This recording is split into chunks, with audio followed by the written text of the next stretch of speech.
Hi everyone, today's video is going to be about something that people ask me quite often because I have always worked from home.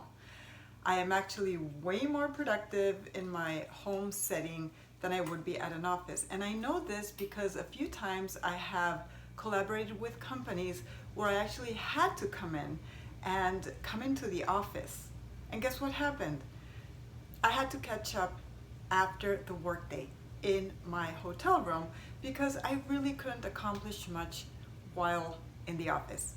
I know that's not the case for most people. Most people feel more productive in an office setting and find it really hard to work on their own when they are faced with this possibility, or they start a home business and they find it isolating, they don't know how to schedule their work hours or separate family from work, etc., etc. A lot of people tell me that they do the dishes and clean instead of working. That is absolutely not me.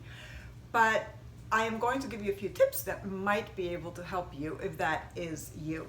Number one is to block out the hours on your planner when you will be working, because it's very easy to get carried away with, well, take the kids to school and then do something else and then make the bed. Again, I'm not that person, but if you are, then just write on your planner, I'm going to be working from 9 to 1 or 10 to 2 or whatever it is, and block that out on your calendar as if you were actually coming into an office. Another one, which I don't always do because, again, I am used to working from home. So like right now, I am actually wearing my workout gear because I work out at home too. So dress the part, get dressed in the clothes that you would normally wear at an office. Put that makeup on, do your hair, whatever it takes to make you feel professional, put together, and ready to go. The third tip would be to get the heck out of the house. I do that sometimes. So whether it's something that you do on a daily basis and perhaps go to the local cafe at a certain time every day, or maybe you work in the library or at a co-working space, whatever your jam is, maybe that increases your productivity. I prefer to work from different places. So sometimes I'm on the couch, but sometimes I'm out and about, and I do go to the library, I do go to a cafe, I do go to the local bookstore and work for a little bit there, especially if I have the family in the house. The next one was a big thing for me, and I started doing this years and years ago. I turned off all my social media and email notifications from my phone and from my computer. So when I am not looking at it, I do not get pings on Facebook, Instagram, emails, nothing except if somebody sends me a text because maybe my kids need to get in touch. But other than that, everything else is turned off. I would get completely distracted and wonder what that tweet was about, what the email was about, and I would lose my train of thought. So I took those off and my life became less stressed. Another one would be to schedule breaks. I know this one's hard. This was hard for me because being used to working on my own all my life and with tight deadlines, sometimes I would just power through and sometimes work day and night because I had to meet a certain deadline that was a killer. But I have learned to schedule a lot of breaks in my day. And that is when maybe I will go and fold the laundry, because I do need to get up from my seat. I do need to move around. And well, instead of doing something else, I go to my laundry, which is actually on my bed right now.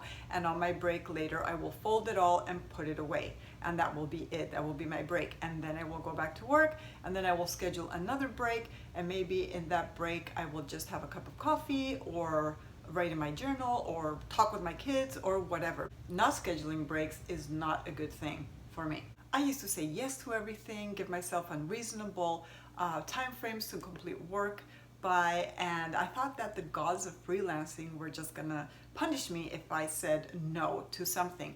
Now I've learned to pace myself. I've learned to tell a client that I need a little bit longer to finish something just because I need that extra cushion time and I don't want to be stressed. I also don't tell a client how soon I am able to complete something, and I know in my head that I can do it faster, but I do give myself a little bit more time. So This means that I am also less stressed. If you're a mom or a dad, explain your work to your kids. So my children, who are now 18, 15, and my stepson is 16, they have grown up seeing me work from home. And at first they thought, well, mom's just on Facebook and Twitter all day. That's what they thought I did. And I am on Facebook and Twitter a reasonable amount of time, but it's certainly not all day. But by explaining to them what I do, then they are way more respectful of my time. And now my 15-year-old daughter, when she comes back from school and sees me at my laptop, she says, "Mommy, are you busy?" And I always say, well, I am right this second, but if you need me, can you wait 10 minutes or whatever? And they know to ask. So I think it's very important, because otherwise people, when they see you, I mean your family, friends, etc., when they see you working from home, for them you're a body that's there, and they don't necessarily realize that you're mentally engaged somewhere else. So setting that boundary and explaining what you do, I think, is very important.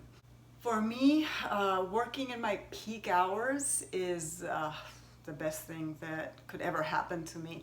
And one of the reasons why I don't like office jobs for myself, because my peak hours are not when I come in at 9 o'clock in the morning. If I came in somewhere at 9 o'clock in the morning, my peak hours are later in the day. And I have the advantage that I can actually work during my peak hours. So if you are working from home, you also have that advantage, and you can work around it. I know that having kids that go to school and maybe having toddlers, I've done it all, and I have been able to kind of create this atmosphere where I am actually at my computer when I am at my most creative time of the day. The last one I'm going to give you, and not the least important, is to not isolate yourself, to keep in touch with other entrepreneurs, with other people who are working from home just as you are.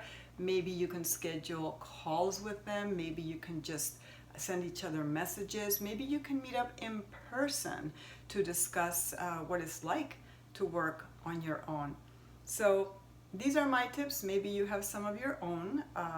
I don't know everything. I just work the way I work, and I enjoy it tremendously. But I do know that working from home is not for everybody.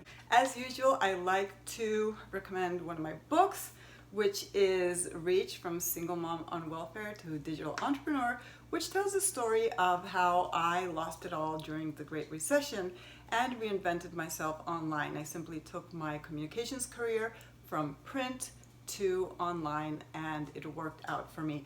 And yes, I have always, all my life, worked from home. So if you like this video, give it a like, share it, subscribe to the channel, and I will see you in the next one.